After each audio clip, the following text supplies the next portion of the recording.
Em todas as inspeções periódicas internas de tanques metálicos, tem que realizar o LP nas juntas de fundo? Uma inspeção periódica de um tanque significa que não é a primeira, né? Você fez a primeira, que é uma extraordinária, nunca foi feito nada nesse tanque. Eu faço a primeira extraordinária, e aí é importante que eu faça todos os ensaios, inclusive ultrassom no cruzamento das soldas, para que eu consiga detectar alguma anomalia interna nessas regiões. Depois disso, vamos falar que daí 5 anos eu vou fazer a minha primeira periódica desse equipamento. Existe a possibilidade, por exemplo, de você fazer a primeira periódica só externa e não interna e externa, porque você já fez uma interna na primeira. Então, se na extraordinária você fez 100%, inclusive interno, na primeira periódica, que é depois de 5 anos, você não tem necessidade, talvez, de abrir o equipamento e fazer tudo de novo o interno. Mas aí depois de mais 5 anos, que seria a inspeção interna desse equipamento, a gente pode colocar isso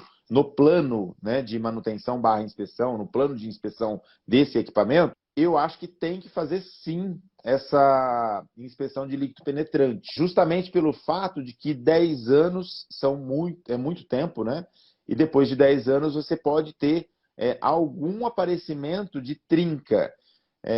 Por que apareceria uma trinca sendo que o equipamento é estático? Olha só que louco isso.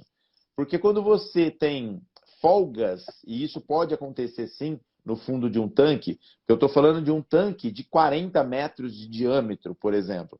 Existem tanques, né, de armazenamento de fluidos classe A e B, principalmente de fluidos combustíveis e inflamáveis, que tem 40, 50 metros de diâmetro. É 40, 50 milhões de litros que tem ali. Agora, imagina o seguinte, quando ele está cheio, até no topo, o peso exercido no fundo é o máximo possível. Então, se o peso é o máximo possível e tem alguma folga nesse fundo, pode ser que ele assente ao máximo possível. Ó, assentou. Conforme eu vou tirando o fluido, o que pode acontecer com isso?